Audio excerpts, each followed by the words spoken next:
कोई डाउट नहीं कि मध्यम वर्गीय के हाथ में जब पैसा आएगा तो वो इन्वेस्ट भी करेगा, मार्केट में भी खर्चा करेगा। लेकिन सवाल यह है कि 2024 के चुनाव में ऐसा नहीं हुआ, लेकिन दिल्ली के चुनाव इतने महत्वपूर्ण, आप भी अभी चुनाव प्रचार में जा रहे हैं, लगातार जा रहे हैं, दिल्ली के चुनाव इतने महत्वपूर्ण कि मध्यम वर्ग को या अरविंद केजरीवाल के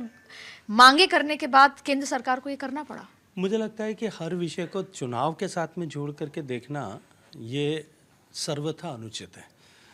देखिए, जब 2014 में माननीय मोदी जी के नेतृत्व में सरकार बनी थी, उस समय सरकार की वित्तीय स्थिति, देश की वित्तीय स्थिति, बैंकों के किस तरह के हालात थे, उन सबको देखते हुए पहली प्राथमिकता जो थी वो गरीब को मूलभूत आवश्यकताओं की चुनौती से बाहर निकालना था। आज सरकार उससे बाहर निकाल करके जब देश को विकसित बनाने के लिए काम कर रही है, उस दिशा में आगे बढ़ रही है, तब मध्यम वर्ग को राहत देना, एमएसएमई को राहत देना, एमएसएमई का हैंड होल्डिंग करना और भारत की ह्यूमन रिसोर्स कैपिटल में निवेश करना,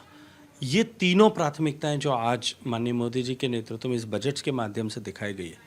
हमने 4 वर्टिकल्स, कृषि, इन्वेस्टमेंट,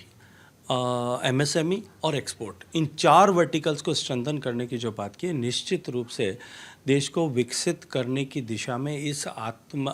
अमृतकाल में एक लंबी छलांग जो है वो भारत को देने वाला है। सर, इस बजट के बाद आपके कंधों पर जिम्मेदारी इसलिए भी बढ़ जाती है क्योंकि खर्चा तो बता दिया।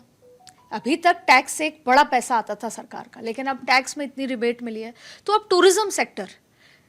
मेडिकल टूरिज्म की बात कर लें, कल्चरल टूरिज्म की बात कर लें, वो एक बहुत महत्वपूर्ण है। तो इस बजट में आपको टूरिज्म में क्या कुछ लगता है जो बहुत बड़ा? देखिए, जैसा मैंने कहा कि मध्यम वर्ग के जेब में जो पैसा आएगा उससे टूरिज्म को बूस्ट मिलेगा। उसके अतिरिक्त पर्यटन क्षेत्र एक विषय को लेकर के बहुत वर्षों से प्रतीक्षा कर रहा था। पहले राजस्थान ने शुरुआत करके टूरिज्म को इंडस्ट्री का स्टेटस दिया था, लेकिन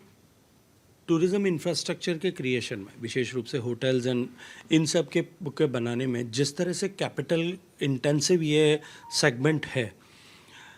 बैंक्स जो लोन देते थे उसमें इंफ्रास्ट्रक्चर स्टेटस नहीं होने के कारण से जो रीपेमेंट का पीरियड बहुत कम होता था, इसलिए प्रोजेक्ट वाइबल नहीं हो रहे थे। हमने आग्रह किया इंडस्ट्री की मांग पर भी और आवश्यकता को देखते हुए भी। मैं इस बात के लिए अभिनंदन करना चाहता हूँ और इसको इस दृष्टिकोण से देखता हूँ कि आज पर्यटन के उद्योग के दृष्टिकोण से भारत में बहुत बड़ा दिन है, एक नई शुरुआत का, नए प्रारंभ का दिन है,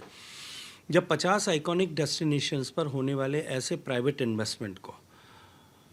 इंफ्रास्ट्रक्चर स्टेटस की संज्ञा दी गई है। और मैं ये मानता हूँ कि ये शुरुआत इस देश को टूरिज्म के दृष्टिकोण से बहुत नई ऊंचाई तक लेकर के जाएगी।